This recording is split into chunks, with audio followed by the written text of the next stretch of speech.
Hi, I'm Gino Colangelo. And being in New York, I guess we all felt compelled to wear black for this webinar, which in retrospect may have been a mistake. We're kind of blending in. Colangelo and Partners is an integrated communications agency. We were founded 9 years ago as a public relations agency. And I think the very nature of our naming and our description of services speaks to the changes in the media landscape. So my name is Gino Colangelo. I founded Colangelo and Partners 9 years ago after working for 10 years at a global generalist public relations agency. I founded Colangelo and Partners specifically to focus on premium wine and spirits, alcoholic beverage category, premium, largely imported, some domestic. When we started, we were a public relations agency, as I said, and now our four main areas of deliverables for our clients, our activities, are press relations, what you would traditionally have called public relations, social media or digital marketing, which is becoming a bigger and bigger part of all our activity. Trade relations, because we maintain close relationships with sommeliers for our wine clients, with bartenders for our spirits clients, with distributors and importers for all of our clients. It's critical to closing the loop in communications to know the key trade, who are really the gatekeepers to the bigger audiences of consumers. And events. Wine and spirits by nature is very experiential. There's nothing better when you represent a quality wine or a premium spirit than to have somebody taste it and love it and want to buy it. Oh, I'm sorry. So I'm going to let Alessandro introduce himself now. Hi, Alessandro. I'm Alessandro Boga, and I joined Colangelo 5 years ago, and currently I'm managing pretty much most of the wine business here at Colangelo Partners, and my title is account director.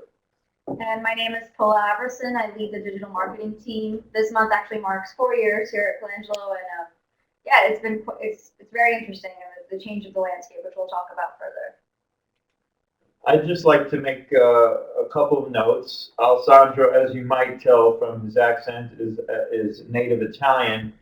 Our wine business had been rooted heavily in Italy. Now it's much more diverse and global with France, Spain, South Africa, Moldova, Macedonia, and on and on and on.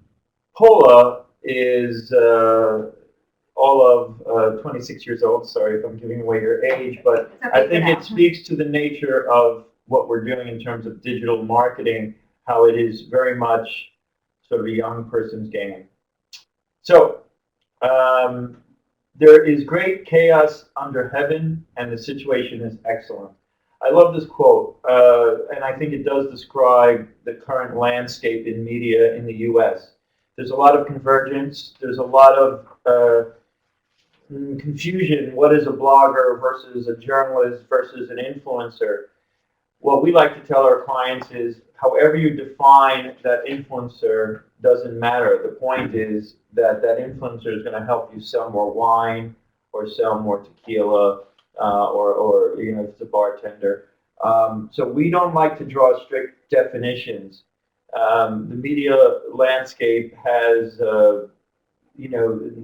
changed dramatically since we started 9 years ago, where there were very clear definitions of unpaid, press, traditional public relations versus paid advertising, and now those lines are being blurred, which create great opportunities as well as challenges.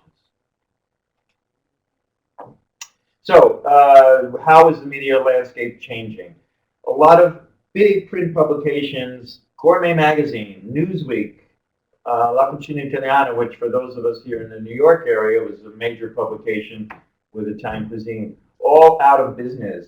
Newsweek is now in digital only. Gourmet is gone altogether.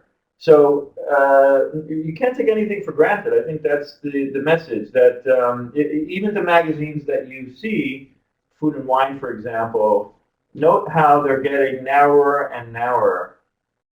The print publications that are actually doing better are the more vertically integrated ones, like a Wine Spectator or Wine Enthusiast, which appeal to a very specific audience. There's a lot of a new model of advertising called native advertising, which Paula, would you like to speak to that? Yeah. So native advertising, essentially, that there are two types. There's native advertising and there's kind of sponsored advertising. And it's this new approach in advertising that a advertiser can work with the writers of a publication or with the staff of a publication to develop a piece that is owned and advertised by the advertiser, but essentially appears in the format as would any other article or similar type of content in the paper. And it's really interesting. There are very prestigious publications such as Food and Wine, Forbes, and the New York Times who are now dabbling in native advertising and kind of still, I think, figuring out where exactly they're going. I mean, what this really means is that advertisers have recognized that, you know, the millennials in particular are really adverse to traditional ads and the way ads were traditionally presented. And now they're coming up with new ways to present content that works for both advertisers and for their readers. And really, the native advertising is a format of that. Okay. The media, as Gino said, have been changing a lot in the past 10 years. And when Colangelo Partners have been started their business in 2006, it was very different, the landscape of the media. And in the past few years, just came out some new niche players that were able to build their readership, their viewership pretty quickly. Like you can see some of the examples here on the screen. For example, let's take VinePair, which is a huge online publication with a lot of content about beverages. They get a unique monthly visitors that are actually exceeding the total amount of readers of Wine Spectator, Wine Enthusiast, and the other wine publication. That means something. Like that means that there are people that are actually checking out these channels way more than the traditional publication. And Daily Meal, Wine Folly, Reverse Wine Snob, these are all different kind of publication that until a few years ago were not existing, and now they are so much influential in the behavioral,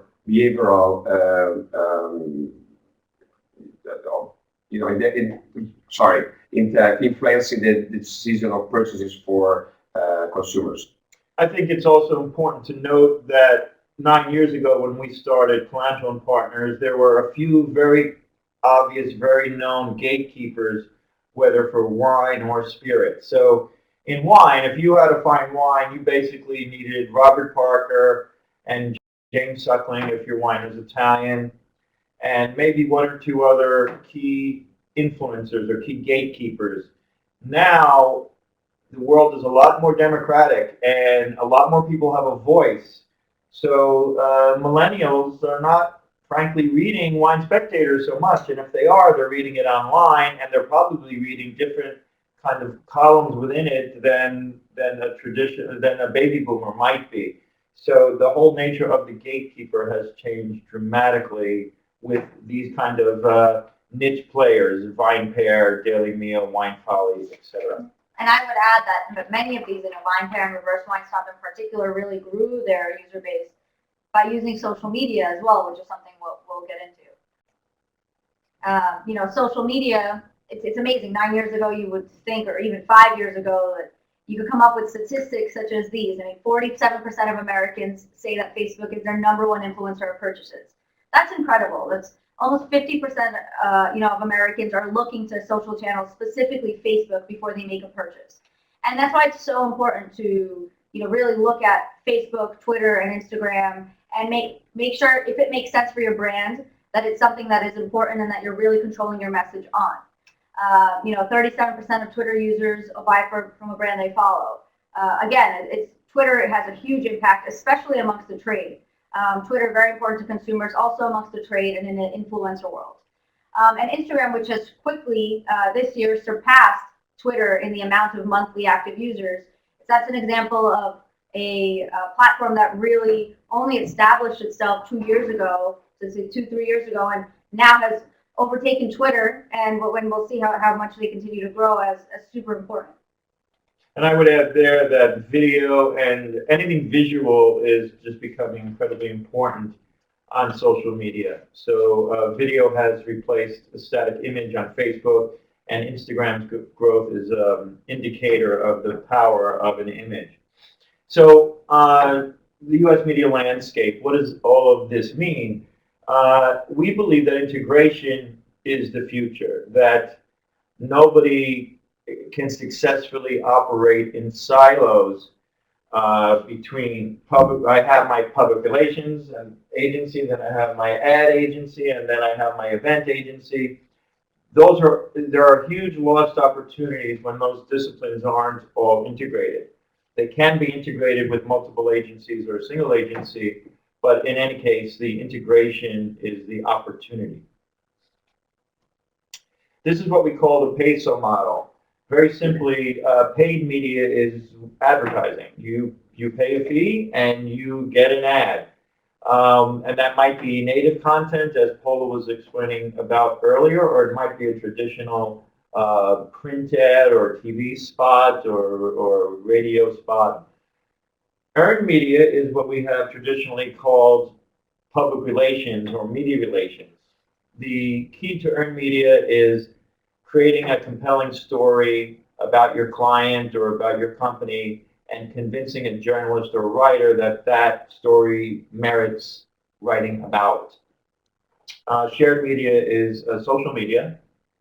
And then owned media is when you create great content, such as a cool event or an infographic or a video that takes a life of its own, viral. I can't say how many times I've been asked to create viral videos, and the only thing I can say to that is a video going viral is a very organic process.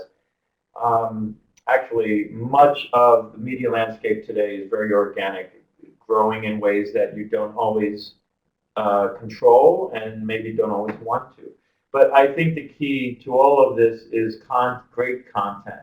Create great content, whether that be a short form video, whether that be a cool event, whether that be a cool infographic, and disseminate through multiple channels. So the P of the Pizzo model is represented by paid media, so what we usually call traditionally advertising. And so if going back to what we want to keep stretching the fact of going back 10 years ago, at that time, most of the advertising was actually on print.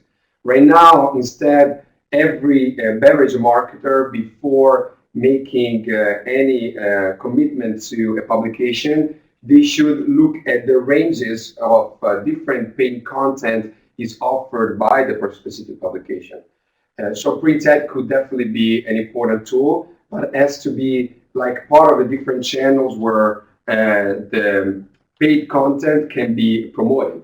And for paid content, we think of that content that is 100% controlled by the client. So the message that you want to deliver, you can control it 100%. So for example, here we have Food and Wine magazine, which offers now a different range of places where you can place your paid content. A great one is social media. So you can actually sponsor their tweets, their Facebook posts. So it's another example of integration between shared media and paid media. So you write your content and you place it in the print ad, you place it in the social. And of course, also the web. The web could be kind of like display ads, or it could be native advertising. So what Paula was talking about earlier, and actually is also part of our own media section. And also tasting events. Tasting events, for example, here for Food and Wine, we have the Aspen event organized by food and wine. That's absolutely one opportunity that the publication gives you, and it should be part of the whole negotiation regarding what to get from a paid placement. I think it's important also to kind of, when you're considering a media buy, sometimes the paper that has the largest viewership isn't necessarily the best option. Perhaps a publisher who has a larger online presence or can offer you tasting opportunities or some sort of neighborhood advertising might be a better opportunity because you will connect further with their readers than one single ad in one paper. So it's really something worth considering when you're purchasing media. And I think it's also worth noting, I'm sorry, how if you look at, if you walk the streets of New York or any city in America and you look at millennials or Gen Xers, 30, 35 and under, who's reading a magazine? Very, very few of them. So they're looking at their phones, more than likely, maybe an iPad, maybe a Kindle. But any content created has to be adaptable to the web. Print advertising by itself, unless you're going after a very specific, typically older audience, is a very flat, kind of uninteresting way to build a brand. The E of the Pizzo model is the traditional public relations. So anything that is earned, that means you don't necessarily pay for the placement, but you sell a story to a channel, to an actor that likes the story and likes the story because they think is absolutely relevant for their audience. So for sure, the traditional press is still something very important because they used to be the only gatekeepers of information 10 years ago, but they're still very influential in how they modify the behavior of their readers. And stats absolutely show that the traditional press is still a great tool where the people trust. And the revolution, the first media revolution came when the blogs came up. So that means when the people actually, anybody with just the ease of a click could find their space online and start telling their story. So these are absolutely another important tool to tell the story to your readers. Now, of course, it has to be filtered through this actor, which means you cannot control 100% your content, your message, but you can definitely work with this actor to make sure you deliver the message as much as you can closer to what the client wants. And then there's the third component of this media revolution, which is the influencers. And we influencers, in this case, we think about the social media influencers, this kind of short form content that people read on a daily basis through platforms like Instagram, Vine, Pinterest, or even Snapchat, where through like a limited number of characters, they want to deliver a message. And those are very important access to reach and to earn their attention and to tell their story through these channels. So this is a great opportunity for brands because there are way more tools than 10 years ago, way more channels, than 10 years ago, where you can deliver your message through a third-party actor. Okay, and the next part of the Pizzo model is the social side, the shared portion. So as Gino had mentioned, content is king. Absolutely, content is incredibly important. I mean, you know, there's a lot of wine out there. There's a lot of spirits out there, and what differentiates one from the other is, yes, what's in the bottle, but also the story behind it. So while I would say content is king, distribution is queen. You can have an incredible story. You can build an incredible website. You can have a really active social media page. But if you're not sharing that page, if you're not distributing that content, if you're not paying attention to how you're distributing it, then no one's seeing it. So really the key with social media is to create that compelling content, but then also have a plan for disseminating it through multiple channels. And it can be scary. I mean, when you look at the social media landscape, there are so many different social media platforms to consider. But it is very important to kind of look through and decide what you have the time to manage, what you have the creative assets to manage, and what you have the budget to manage. It may be that for a short time, it only makes sense to kind of focus on Facebook and Twitter. If your fan base is predominantly, or your future consumer is predominantly millennial, perhaps you would consider Facebook and Instagram. If you have a very detailed trade program, perhaps you would consider Twitter as opposed to others, or LinkedIn. So it's really important to take into consideration that there isn't a one-size-fits-all. You really should be looking into what the pros and cons are of each platform.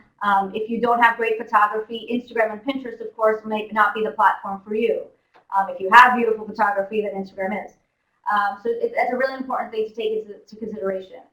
Also engaging with influencers. You have this incredible platform through any of these to engage with people who are real stakeholders and really important in the industry. So engaging with them, whether it be through subscribing to their content, messaging them, talking with them back and forth through social is very important. It's notable that social media gives really a voice to fans and critics alike, and you should be ready for that. I mean, you should be ready for any sort of positive feedback and ready, maybe you have a premium or something to give to that kind of premium feedback, or any criticism, and have a response ready and be ready to share that with the world. I think it's very important to note in this changing media landscape that the idea of controlling information, controlling your message, is a little disingenuous. Everybody has a voice now, for better or worse, through their, whether it's through a blog or through a Twitter account. And surrounding, if there is a bit of negative information, you can surround that negativity with positive messages and quickly push any negativity aside and just populate all the various channels, whether they be social or otherwise, with positive messages. But the idea of being able to control information is a thing of the past. It's simply too easy for people to voice an opinion through various channels these days.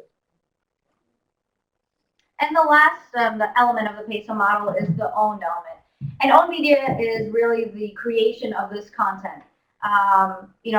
One form, as we talked about, is native advertising. We think this is a great definition of it. Native advertising, a form of advertising that integrates high quality content into the organic experience of a given platform. Really, it's providing content and working with a publisher or working with an advertiser to position your content in a way that fits the overall kind of feel of that paper. And you can do that online. You can do that through social channels. It can be done through video. There's so many ways, and it's really something to look out for in the future. It's very important now, and it only increasingly will be.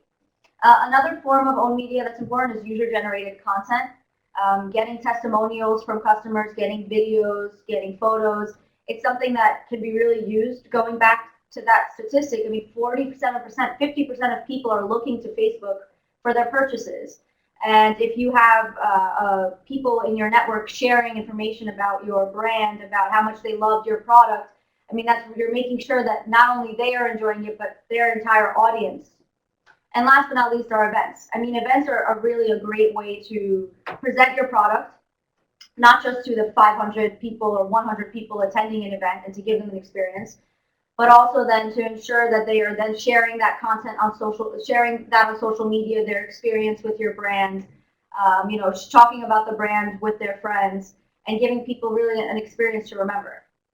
I think it's important to note, going back to native advertising, that it's been shown that while millennials are adverse to traditional print advertising or TV spots in the old model, as Paula mentioned earlier, they're not so adverse to content that is paid for yet relevant or interesting or attractive. So there's the blurring of the line between editorial and advertising is becoming greater and greater. The key is, as we've said, is creating great content, and whether you can disseminate that through unpaid channels or you disseminate it through paid channels, or ideally through some combination. The point is that content will represent your brand in the best possible light. I also think it's important to note the integration between, as Paula mentioned, at an event, it's not just the 500 people who go there, but it's maybe the 50,000 who you could expand if you have a video wall with social channels happening as the event is going on. In terms of press relations, if you get a great hit in the New York Times, you want to tweet it out.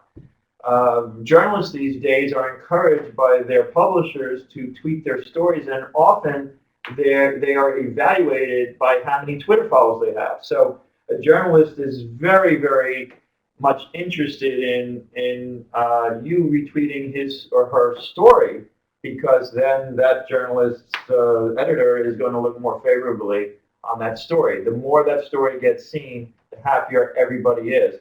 And I think we all, that's when you create this virtuous cycle where the journalist and the brand owner and the agency all have the same goal in mind, which is to disseminate news or native content as broadly as possible. This is an example of some very well-placed native advertising. It's by Dunkin' Donuts. It's placed with BuzzFeed. BuzzFeed obviously is a very strong public page for millennials and younger and Generation Z. And so it's a quiz. It's an interactive quiz. Which donut are you? Great example of using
an interactive, engaging way to connect with potential customers and introduce them to the brand.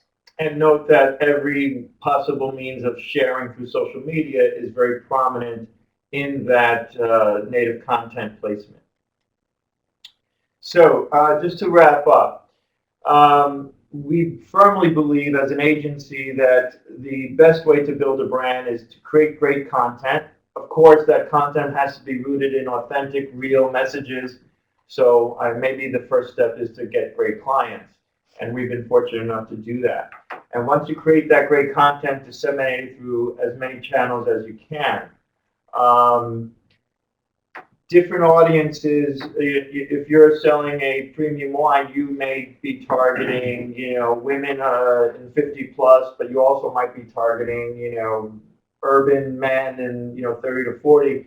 And you'll use different media to target those different audiences, but the overall message has to be consistent, even if it is adapted per audience and per medium.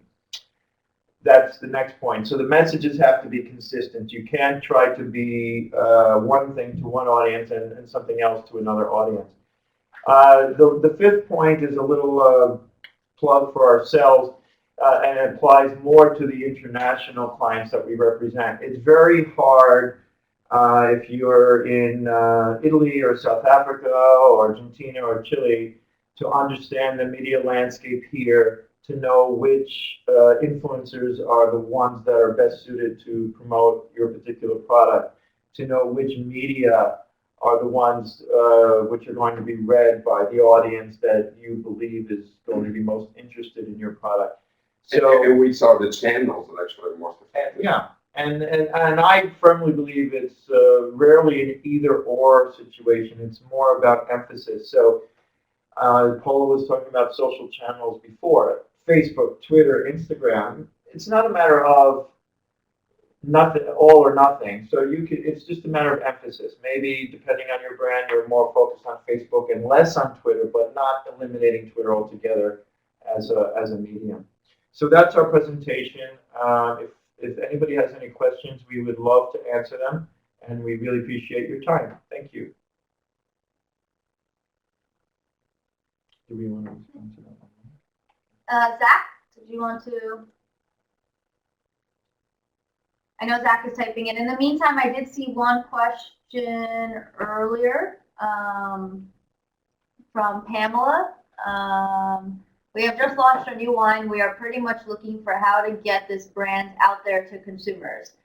Well, that's a big question. That's a big question. That deserves a whole lot more discussion. For example, what's the price point of your wine? What is the style of the wine? Who is the consumer that you're asking? What is your current status of distribution? How many states are you in? Is your focus on premise versus off premise? These are all the kind of points that we discuss before presenting any plan. There is no cookie cutter approach. As you can see from this presentation, the media landscape is too diverse for a simple cookie cutter approach, and every brand deserves its own unique individual plan or strategy. I see there are some more questions being typed. I'll wait till we get them. Yeah, we have a lot of typing. Is it? Well, that's interesting. In regards to content marketing, what advice would you give to businesses trying to decide to keep content creation in-house or outsource? Again, I'll take this one. I mean, I think a lot of it depends on what your assets are in-house. For example, obviously you can control your message even more, and you can control kind of the budget when you're doing it in-house. But do you have access to a designer? Do you have access to a copywriter? Do you have access to the tools that you want to really present your brand well? I mean, it's certainly on social media. Instagram is a good example. The high-res images, the images that are well edited, that are well presented, do far better than images that are just shot on an iPhone or just kind of, put up. So certainly it really depends on the assets you have in-house and the budget you have, because of course there are times that you can't consider doing it outsourcing it. I would add that a client is in the best position to know their brand, know their product, understand their message, know what they want to say. A good agency is just articulates those messages and then helps to create the compelling content and then disseminate it. But a brand owner is always in a far better position to tell a story than an agency could be. Okay. One more question. What are your thoughts towards working within the average alcohol beverage app space as an independent brand? i.e. Drizzly, Vivino, Saucy, and what do you think the future is for those apps and consequences to producers? It's an interesting space. I mean, it's a space that's changing a lot, and I don't think that we can answer that kind of definitively now. All of those apps are changing so quickly. I mean, I think with Vivino, the example is that it had a huge rush of downloads, but the use of it after download has really fallen off. So I think it's on the app side to kind of figure out ways for people to come back and continue visiting those apps. In terms of the consequences to producers, I don't think there are any consequences to producers. I mean, it's like any other social media platform. By participating, there's a benefit that you get to introduce your brand to new people, you get to present your brand the way you'd like, but of course you also face the chance of criticism or someone not liking your brand or rating it poorly. And I think that's just the truth of any kind of social element. That'll be the case with Facebook and Twitter and an app as well. I agree with Paul about there are so many apps right there now, and there are actually more coming. And there's still none of them that are kind of taking over all the others. I believe we are like kind of those mobile. There's a peak of creating an app for anything, and there still has to come up one that is really going to matter in terms of business, in terms of brand awareness for brands. So I think is definitely is like a social media a few years ago when they were still in the beginning and everybody was jumping on it, but we needed a few years to actually figure out the value. So social media is definitely way more developed at this point. Mobile apps will find the right things for also beverage brands pretty soon.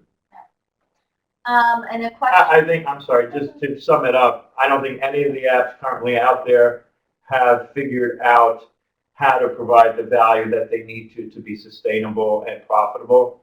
But I do believe some will get there. It's just they're not there yet. And we have seen some resistance to, there's like download fatigue. How many apps do I want to download to my phone? Another question, what about reaching the trade? What are some of the best ways to showcase your brand to important market makers? Well, again, I would say, let's understand where you currently are. Do you need to expand your distribution? If you're an imported wine, do you currently have an importer? Do you have a national importer? Do you have regional importers? Do you have the right importer? So there's so many questions. So there's a distribution chain that we often talk about that starts with the brand owner and then goes to the importer, then goes to the distributor, then restaurant retail, and finally the consumer. You need to communicate at every link of that chain, and your focus is going to change depending on your brand maturity. In the beginning, you're going to ignore the consumer because it's simply too expensive and not meaningful to market to consumers if you don't have product on the shelf in a retail store or on a restaurant menu.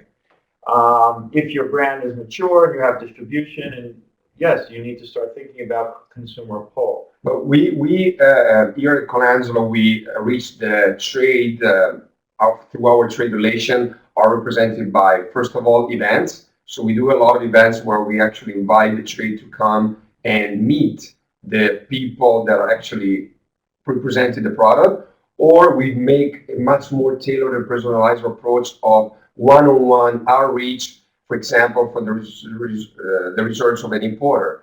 But there are both things have pros and cons. It's just a matter of as Gino said, the status of your brand, so your distribution. If you're looking for something that actually is more regional versus national, so there are many variables involved. But these are the kind of activities we're using the most. And of course, in our press relation, the trade media are always top of mind in terms of news that matter to them. And in terms of an event can be a press lunch with 4 journalists.